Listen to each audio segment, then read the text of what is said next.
Hi, and season's greetings. I'm Paula Deen. It's that time of the year again, and there's nothing like keeping it simple in the kitchen when there's so much fun to be had around the tree. So today I'm going to show you how we do it here at my house, starting with my mama's favorite eggnog. Then we'll get our rack of ribs roasting so we can get going on the most scrumptious, steamy shrimp stuffed potatoes. Yum! And next it's melt-in-your-mouth mushrooms with just a little spike to set you right. And don't you worry, I'll have some tips for you to make your table look gorgeous and smell delicious. So spruce up your house and get out the family photos, 'cause it's Christmas time. I started cooking when I was 18 years old as a new bride. I'm very lucky because I came from a family of wonderful Southern cooks. And at 42 years old, I was faced with having to support myself and my two sons, so I turned to my first love, which is cooking, and so I started cooking for a living. I think food is such a big part of family, and I hope that y'all can watch me and learn to have fun with yours while building wonderful memories around the food that you're preparing. I can't believe it, y'all. Christmas is finally here. I'm so excited. I've gotten everything ready except my Christmas tree and a little of my mama's eggnog. So I'm off to perform one of my holiday rituals, choosing a tree from Tom and Julie Whalen's tree farm. They're a sweet couple who really remind me of a real Mr. and Mrs. Claus. I'm so lucky to be standing here on your tree farm, you know, being able to get what I know is a fresh tree. How will I know I'm getting a healthy tree? Take a twig like that, and you see now when you bend that over, it'll come right back again. Yeah. And see if the needles slip in your hand. How about where it's been cut? Does it need to be retrimmed? At the stump, it definitely does. So it can drink again? The natural sap that's in it seals over, and it won't allow the tree to take water in. So you do want to cut another ½ inch off the bottom. Well, are you ready to help me find my perfect tree? Sure, let's do that. Let's do that. Okay. Okay, let's see what we've got. How about this one? How about this one right here? That's a pretty tree. If you pull it towards the road there, Julie, towards this down that way, it'll make it a little easier for me, and I'll get under it and cut it, okay? Timber!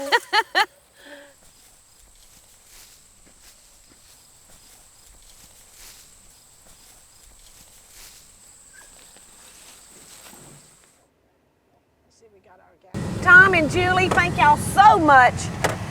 I think we got the prettiest one, don't you? Oh, that's No, that's nice. Tom, can you throw that up on the Certainly. truck? Oh, I can't hardly wait to get it decorated. So it's home to put up the tree, where I like to decorate with old photos and family ornaments made by my boys when they were younger. When the tree is finally up, I really feel like it's the holidays. And that's when everybody in my family comes over to taste our wonderful eggnog. You know, when I was growing up, it just wasn't Christmas at our house without some of my mama's eggnog. It's a tradition that I couldn't help but continue myself. And it's really very, very simple. We're going to start by separating our eggs, and it seems as long as you have eggnog, you can always find some friends around that are willing to share it with you. It just gives a wonderful spirit of Christmas in your kitchen. I'm going to start our meringue, and while these are whipping up, I'm going to add sugar to our yolks. And I'm just going to whip those until they're kind of creamy. And we're going to add a little sugar just to firm those whites up a little. All we have to do to assemble our eggnog is fold in sweetened whipped cream. Look how luscious that cream is. And always remember to take your spatula to the bottom of your bowl, up and over, because we want to disturb that whipped cream as little as possible. All right, now the next thing we're going to do is fold in these beautiful egg whites that we've gotten to the fluffiest of stage. See those egg whites? They're perfect. And I'm so thrilled about this because actually it's raining outside today. So there's a lot of humidity and moisture in the air, and I was really concerned that my whites might not do right for me. And we're going to do the same thing with those that we did with the whipping cream. Now if we just got real impatient and just started stirring and beating madly, this would fall on us, and we want it as fluffy and light and delectable as we can make it. When I was a teenager, Mother would let me taste it with the bourbon, and I thought that was really something really special. All right, we're there. And now I'm gonna add some vanilla to just regular milk. I'm gonna add about a teaspoon, and I'm just gonna pour this in to all of those exquisite eggs. And one more time, we're gonna fold. Your eggnog will have almost 2 different layers because after we finish this, we're gonna put it in the freezer. And the top will just make this wonderful crystally beaten cream. And the bottom will have your liquid, which will be our milk and our liquor. All right, we've saved the best for last, and that's the nog. And we're gonna add about a half a cup, but if you're dead set on a little bit more, add it. And my mother's eggnog continues to live. I'm gonna go ahead and slip this in the freezer now and let it get ice crystally cold, and I'm gonna wait for somebody to come have a glass with me.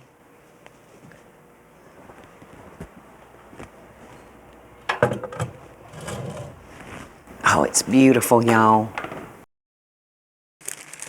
You know, I don't know about y'all, but by the time Christmas rolls around, I am purely de-dogged, turkeyed, and hammed out.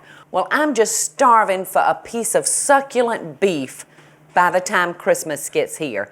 And this is one of the easiest ways, the most foolproof recipe that you can use.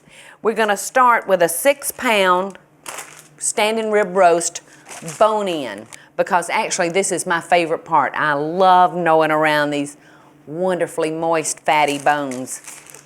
So simple. All we're gonna do is rub this boy down with salt, pepper, and garlic powder. And don't be shy, because this seasoning is gonna make like a crust on him.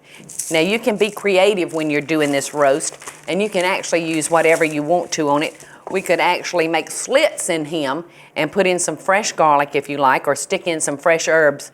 But I love the taste of just pure beef. I don't want any other flavors pouring in on my beef.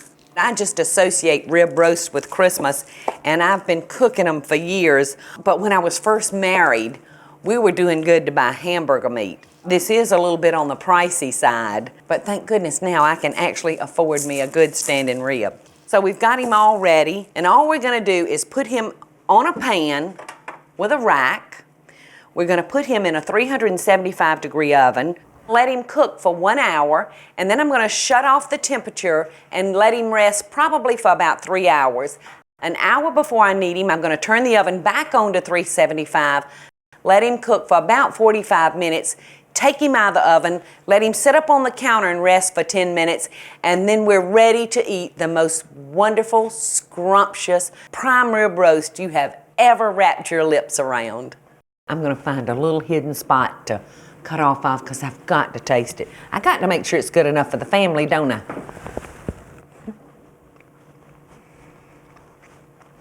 It's out of this world.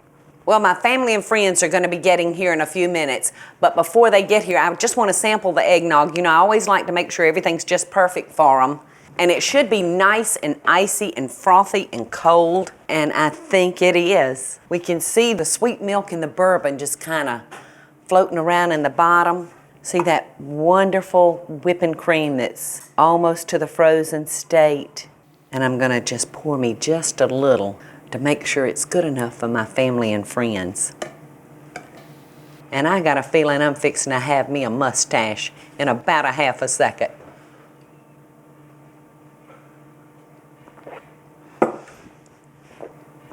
It's fantastic. Y'all stick around, because coming up next, we're gonna be cooking some Brandied Steakside mushrooms and shrimp stuffed baked potatoes. I so hope y'all are enjoying the show. And if you do, be sure to click like, subscribe, and the notification bell so you'll never miss a video. And we'll be right back after the break.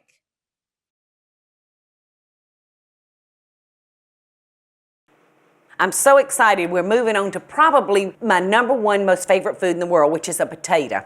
My family teases me all the time. They say, Mama, you don't care what we have as long as we've got a potato. And they're just about right. And today we're going to do a wonderful shrimp stuffed twice baked potato to go along with that wonderful prime rib. And we've already got our potatoes ready here. And I'm just going to saw these little boys in half. I actually want to work with them while they're nice and hot. And you can see the steam just coming up off of those beautiful soft potatoes. And while they're cooling for a minute, I'm going to come over here and I'm going to take some shrimp that I have just actually pulled in half. I hadn't even cut them. And I'm going to throw them into this saute pan with just a little olive oil, and I'm just going to stir them around only for a second. If you want to ruin a shrimp, overcook it. They'll come out tough and flavorless. So we're going to just roll this around in the pan just for a second. And that's all we need right there. That's simple. Just going to set those to the side, and we're ready now to start removing the meat from our potato. The potatoes are cool enough for us to handle now because you do want to do these while they're warm. They're so much easier to work with. I'll never forget the first time that I made a twice-baked potato. I just skinned those babies out. There was no meat at all left in them. So about the only way that you can actually mess up a twice-baked potato is by removing too much meat from it. You want to leave enough that it has some body to the shell because you don't want your potato just falling and running all over the place. People that really know me well realize that I'm not the most organized person around. The fact that you can actually make these potatoes as far as a week in advance is great. All right, I've cleared all of our potato shells out. We're going to start by whipping these. Now I'm going to add a stick of butter. You know, we can't go wrong with a potato and a stick of butter, girls. And we're just going to whip these until the butter is melting. They're kind of fluffy. We're going to add some sour cream and salt and pepper. Depending on the size of your potatoes will depend on how much sour cream you want to use. These potatoes are not real large, so we're probably going to cut back on the moisture in the filling. So I'm going to put probably about a cup of sour cream, and I'm going to go ahead and add my salt and pepper. And you know, this is another one of those dishes that you can really have fun with and just play with. You could stuff these with bacon or sausage or crab, or you can just leave them plain. They don't have to have meat in them. But for Christmas time, since it's a very special occasion, I love the idea of some seafood being thrown in on the table. All right, we've got those mixed up now, and all I'm going to do at this point is throw in some blended cheese. Now I've got cheddar cheese and mozzarella, but you can use any cheese that's your favorite. Looks yummy already. And I'm going to taste these and make sure I've got my seasonings right. I think they're perfect just the way they are. And now I'm going to fold in the shrimp. And if you like at this point, you could chop up some fresh parsley and put in there if you want a little green color. All right, now I'm just going to simply stuff this back into our potato shell. My family's going to be so very happy. They're going to love the fact that Mama's not going to be stuck in the kitchen the whole day, that I'll be able to sit around with them and laugh and talk and tell old stories.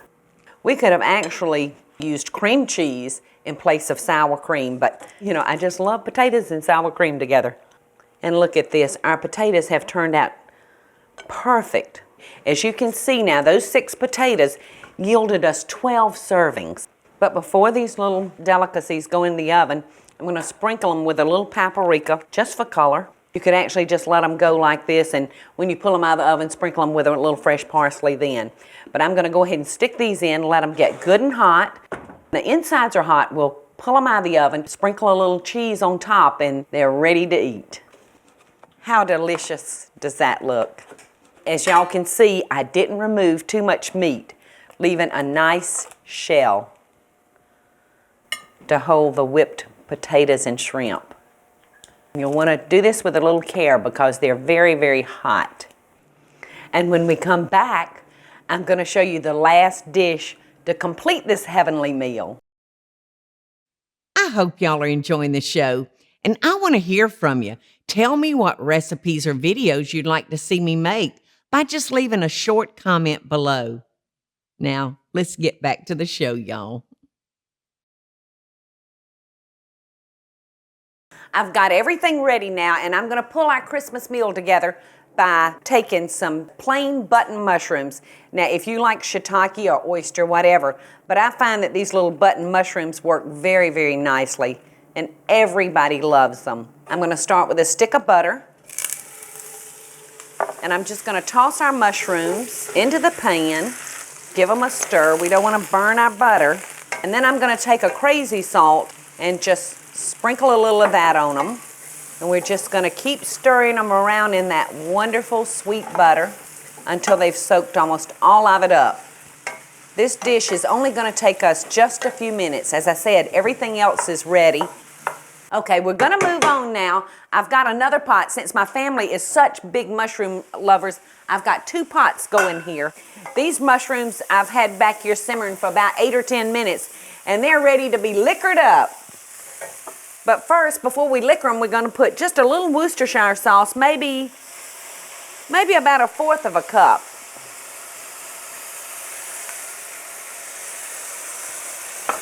And we're just going to stir those around and let that flavor get into them. And then last but not least, our brandy. And I'm going to go with probably about 1/2 of a cup.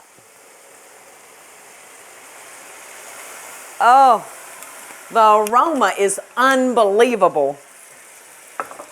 We're going to let these sit in that brandy until most of it has absorbed.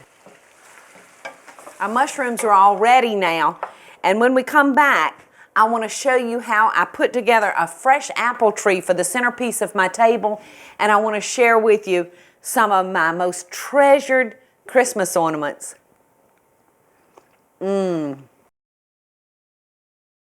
I so hope y'all are enjoying the show. And if you do, be sure to click like, subscribe, and the notification bell so you'll never miss a video. And we'll be right back after the break. And before we leave today, I want to show you just a few quick tips. A few months before Christmas, instead of throwing your grapefruit, your orange, your lemon peels into the trash, just peel the skin off of them, throw them into a Ziploc bag and into the freezer. And when Christmas comes, pull them out, throw them in a pot of apple cider, and throw in all your favorite spices.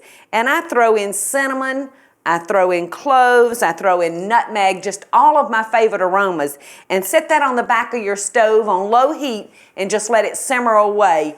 And it will just exude the most holiday festive flavors. And the last thing I want to show you is a wonderful apple tree. And this is what I put on my dining room table every year. You can possibly find these forms at a good hardware store. And all you do is stick your apples onto the nails so they won't fall off. I have adjusted my nails to suit my apples. We're going to top our tree with a fresh pineapple. I like using boxwood. It's a nice hardy evergreen. And I slip them in between the apples. You'll love the sweet aroma that fills your house as these apples are drying. I'm putting the final touch of fresh nutmeg on the eggnog, and I've gotten everything ready. I've got my brandied mushrooms, and look at that succulent prime rib. And our twice baked potatoes loaded with fresh shrimp. And over on the sideboard, I can't resist every Christmas pulling out old photographs of my children. We've all taken our kids to the department stores and had their picture made with Santa. And Jamie and Bobby would probably never admit, but they really get a kick out of me putting these out and them looking at them and reminiscing. This is my boys with their great-grandmother Paula. And this is my boys now. As a child, I remember going to the county fair and picking up the ducks. And whatever number was on the bottom of the duck would match the prize. And one of my prizes would be a glass necklace that I thought was just the most gorgeous thing that I'd ever seen. Well, one day I was out yard sailing and I picked up a box and opened it, and inside were those extraordinary glass necklaces that I remembered as a child. And I grabbed up every one that they had because they brought back so many wonderful memories. And when Christmas rolled around, instead of doing icicles, I'm going to pull out my glass beads and hang them on the tree. And they've been hanging on my tree for the last 18 years now. I have different ornaments of my children. This is probably one of my favorites. It's of Jamie and Bobby on Christmas Eve. Bobby was probably 8 or 9 months old and Jamie was 3 years old. And Bobby actually looks like he had been in the eggnog. He looks half snockered. So that's awfully fun for me. And that way that helps me keep these big old boys young in my memories. I think I hear all my kids coming in. They're gonna be hungry and wanting to eat in a minute, so I'm gonna have to say goodbye. And until next time, America, Merry Christmas and best dishes from my table to yours. Hey y'all, it's Paula Deen. Now, if you enjoyed this video, be sure to like it and click the subscribe button as well as the notification bell to be alerted when I post a video. Love and best dishes, y'all.